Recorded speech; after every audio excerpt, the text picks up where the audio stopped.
Instant quick vid, just to make a statement before I go back outside. It's like about 9:30 on Thursday night. For the Thursday flow, I'll put that onto there.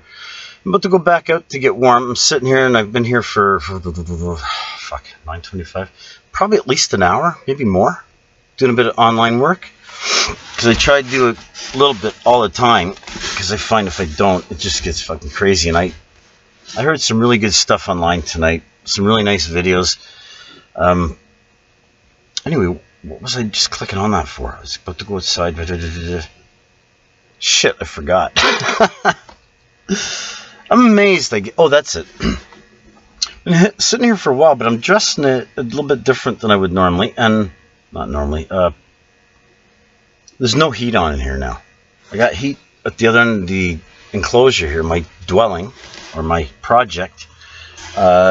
Basically, as low as it'll go, in order to keep a few clothes dry, keep my certain things warm for when I get up in the night, stop the toilet from freezing because I'm still using it for flushing. And what I'm using is a piss bucket to flush my toilet, which I think is pretty efficient. And the cold weather works great. The odor is minimal, and if it gets out of hand, I take the bucket out when it's raining or whatever and just let it soak in the rain a bit, dump it out, bring it back in, put a little bit of ash in from the fire, a couple tablespoons is all you need, and it's like odor gone for another month. I did it just a little while ago, and when it gets warmer, it's a little different, but when it's warmer, you're not pissing inside, and I've got a bucket lined up.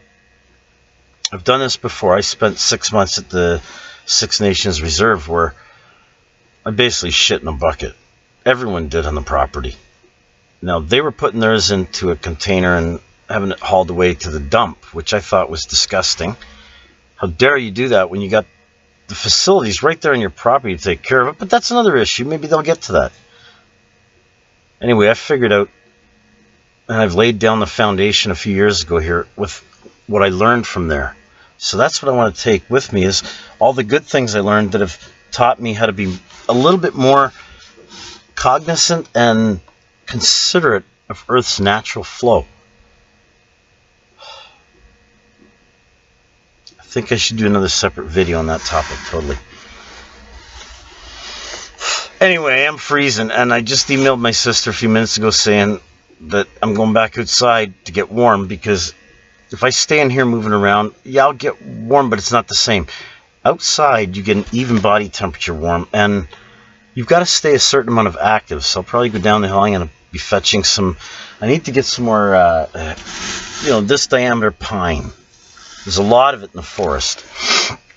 I'm going to take my axe with me and a couple of drinks. I haven't ate yet, but I had some chicken soup about 12 hours ago, and that'll do me for a little bit more yet. I find that you get to a point after a while where I think a lot of us eat out of habit. And it's kind of almost a sick, psychotic reward system. Oh, I eat now, I can do. And you end up wearing your body out. And what I've learned living here at the camp is that if you can get to a point where I'm going to encourage people going into starvation mode with a lot of safety nets and a lot of support and a lot of knowledge of people around you that are aware of what you're doing. If you can go into starvation mode for just a little while, you learn more than I could ever tell you in 100 years of video. It's valuable. It'll take you through a journey from, what you need in the way of clay to, is fire necessary? And with what I learned tonight, it's necessary right now because we don't know any better and because we don't have any better. But there is a better way. And it's a long journey. And I'm inviting everyone from the Garden City that resonates with this message in whatever way. If you feel you can support a project of restoring the Garden City to an actual garden, to restore the canopy, the big trees. Imagine you got a tree that covers your home in the winter. Doesn't have to plug up your eaves trough. We'll get to that later. These little incidentals. The bigger the tree that's covering your home, the lower the energy cost of you running it. Air conditioning and heating. For those of us that tend to be outside most, if not all the time. You know the value of the south side of a humongous tree at night? Oh, they retain a shitload of heat. In fact, sometimes the snow will be melted around the root base, and the soil isn't frozen. There's some clues as to warmth. You also know that underneath the canopy of an evergreen, when it's windy out in the winter, and you've got snow all around it, it's like going into a fucking igloo. But a lot of these trees, you got to clear out the branches. It's quite a job to get in there, but I've done it.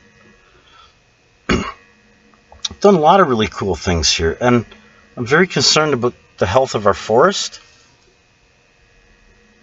There's a lot of trees falling down, and it doesn't look good.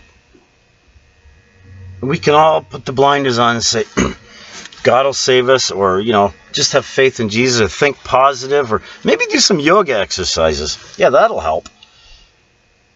Or we can make up some government policies, and we'll say, protect the land, let's kill the deer.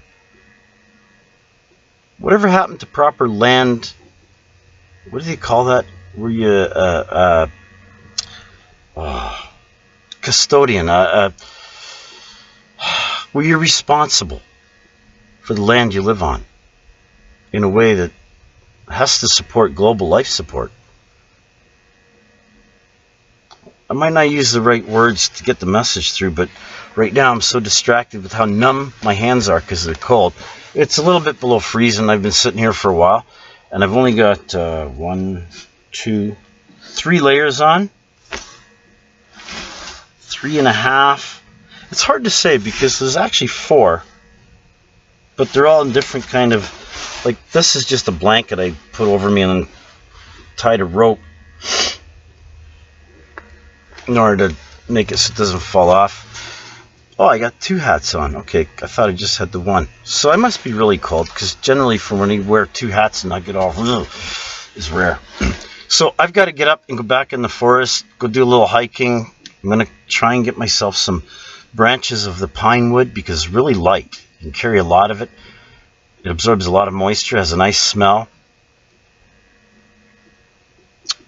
And it's got these regular spaced branches that when you just break them right, you can use it like Lego to interlock different things. And I found there's a lot of different trees and branches, which reminds me, I got a whole bunch of the straw pieces, the tall grasses with the hollow tubes in them.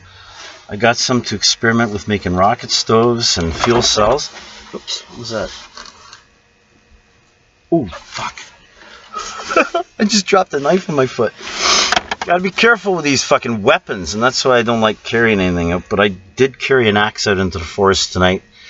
I learned how to cut down with just 3, that big a diameter. You got to bend them just right. There's just a certain kind of tree, and there's lots of them. You thin them out. You can see that they're... You just know it's the right one to pick. I don't know how to explain that. I was out there, and I'm looking at all these different ones, and instantly I actually knew which ones to pick and cut down and where, and I could see the benefit right away, and it was like, I'm actually doing a service to the forest, but I'm taking. Exactly. I've gone out of my way, had to get dressed up, suffer some discomfort. It was hard. I carried a bundle that was like fucking huge. It was like 40, 50 pounds. Half a kilometer anyway. I had it piled up on my shoulder, and then I tried putting it on my head. Plus I had a bunch of sticks that were quite large. I can't remember how many I got. It was an actual number, I remember at the time, and then I probably dropped a few, and I picked up a couple of extras, and I forgot to keep count. But I brought that back. I got to process it. I've got my big burdock branches. And burdock, oh, we'll get into what we can do with burdock later. Those little burrs, nature's natural Velcro. Hello. Oh, I know what I'm doing. You know them prickly things that have the little pods in the top that like, oh, I forget what they call them now. I'll get back to you on it and show you them. Anyway, I seen a bunch of them just across the street. They don't look that big right now, but I know, like most things, when it's standing out in the middle of nowhere, when you see it blended in with the vastness of creation itself, It looks so small until you bring it back to your dwelling and realize how fucking enormous it is. Anyway, those prickly balls that are about this big, they use them in dried flower arrangements. And I found that if you let them go through the whole winter and keep them moist, they form this incredible sponge that is so soft. I thought it would be nice to have a floor made of that. I got enough out there to make a little floor area so when I get out of bed I can just step onto it. I'm trying to get all natural fabrics, which reminds me as well. On my little foray tonight, I picked up some orange berries that are very sugary. I've been told they're poisonous. I don't know what they are yet. But based on what I've seen, there is a state where they are edible. And I think it's right now. Anyway, I'll get back to that too. They're the orange berries. And there's only 3 plants that I know of anymore. There was 5. 2 of them died last couple of years. I've only seen that many in the whole area. And there's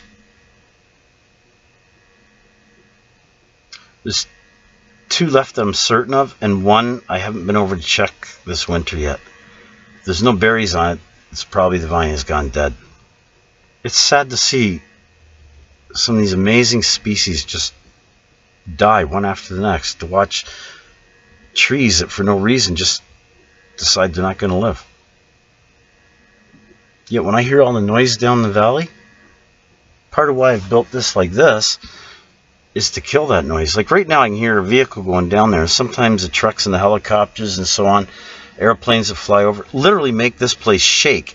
You put a glass of water on the table in front of me here, and you can see it vibrate. You can't tell me that's not affecting the wildlife. It's not affecting the spirit of the land. This is supposed to be a national park, a provincial park.